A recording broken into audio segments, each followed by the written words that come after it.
So I've been putting off talking about guns and gun control in this country as a result of the really deeply entrenched anti-gun rhetoric that seems to permeate through the entirety of Australia.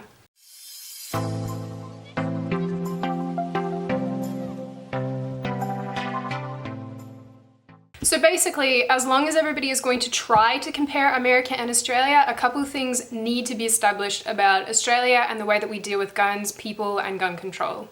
Number one, America had to fight a war for its independence. Australia was settled. In addition to that, America was not only founded on the First Amendment, but also the Second Amendment. And again, Australia had gun regulations since settlement. So we also have to remember that the Second Amendment exists to arm citizens against future tyranny. That is the whole basis of the Second Amendment. That is what it's for. Number two, so if you insinuate that Australia has had some mass reduction in gun violence, that's not true. The reality is that Australia never ever had a mass shooting problem to begin with. It's just fact. So between the 1960s and 2014, so only 4 years ago, Australia has had 14 mass shootings. Now, the latter of that, so the 2014 mass shooting, you wouldn't really have heard about, particularly Australians, simply because it wasn't somebody walking into a school and killing everybody. But it happened, and then it was a mass shooting. It's also worth mentioning and remembering that a mass shooting is basically one shooter or one offender killing 4 or more people in the one go, not including themselves. That actually doesn't count. If you kill yourself, 3 other people and yourself, it's not a mass shooting.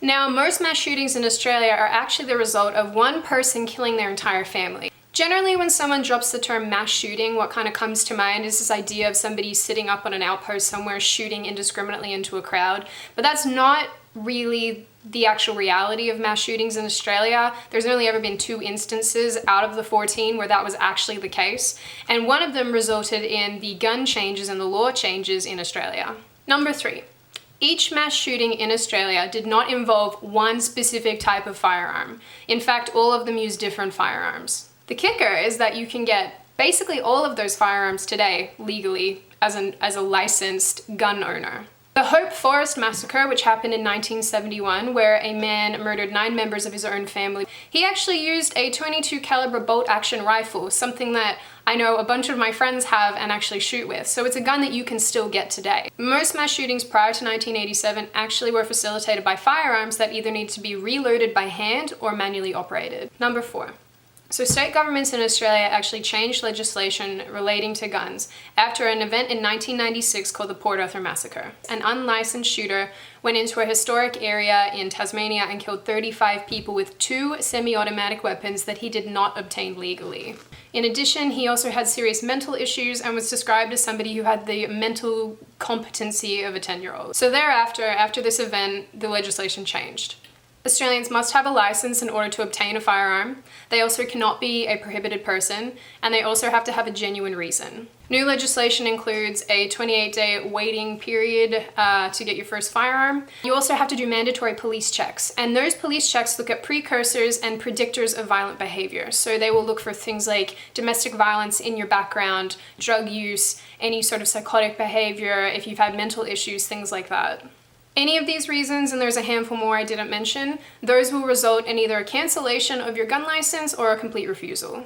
Most Australian mass shooters in the 1980s to the 1990s would not have qualified for a gun license under these provisions. During this time and after the Port Arthur Massacre, the Australian government started a buyback program, which was a taxpayer-funded initiative, basically, that encouraged people to hand in their firearms and then be subsidized basically for doing that. The thing with that was that most of the firearms that were surrendered were not semi-automatic weapons, and most of them were also unlicensed as well.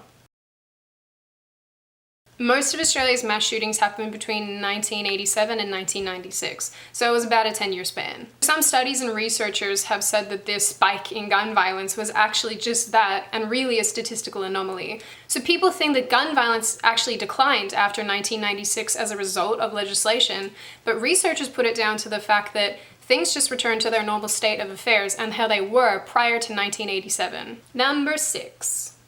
Australia has actively tried to work with and fix mental illness in this country. Since 1997, firearm licenses are consistently refused by police when someone displays mental health issues.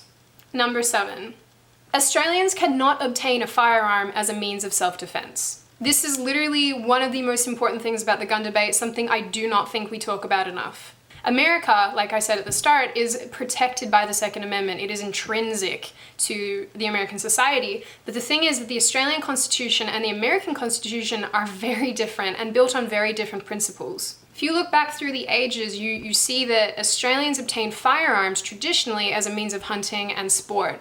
Even a lot of banks and jewelry stores and things like that in days gone by could have armed guards, but only for the protection of the actual property inside of the establishment. But that didn't really extend to the general population.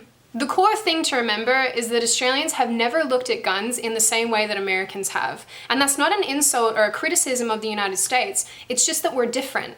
But trying to compare somebody that thinks that guns are a means of self-defense and will use them if they can, and then you're trying to compare it to a country that's never used them for self-defense, it kind of doesn't make a lot of sense. Number 8. Australian firearm violence had actually been decreasing since the 1980s. It was already on a downward trend. Since firearms were made less accessible in Australia, the number of gun deaths has actually fluctuated, and the overall homicide rate in this country hasn't declined at all in this period. But why, Sydney?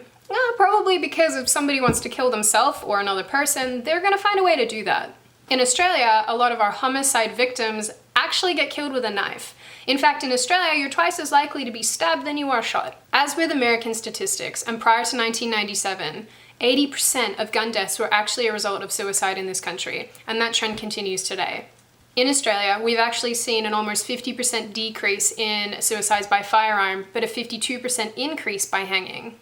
Number 9. Don't ever let anybody tell you that just because Australia doesn't have mass shootings, it doesn't mean that we don't have gun violence. 'Cause we do, and there's no shortage of it.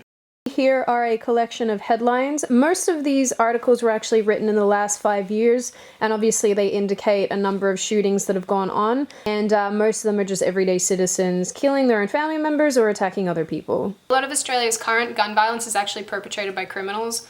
No shocks there.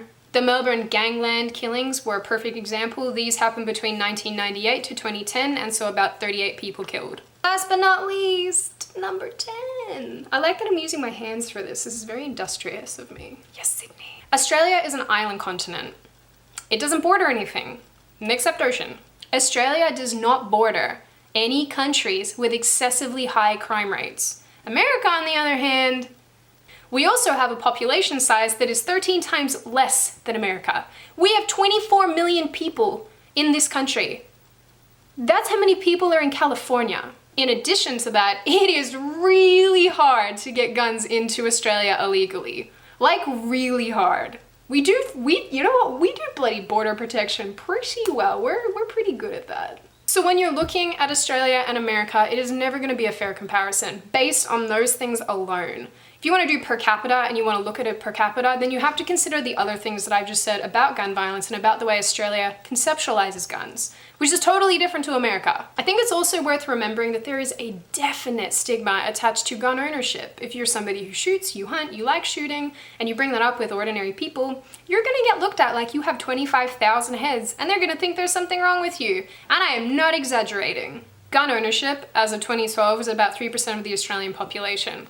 Now compare that to the American side, and you've really got some not compelling statistics. So in closing, people love to use Australia as this awesome example of how gun control has worked, without realizing that we never really had a gun problem anyway.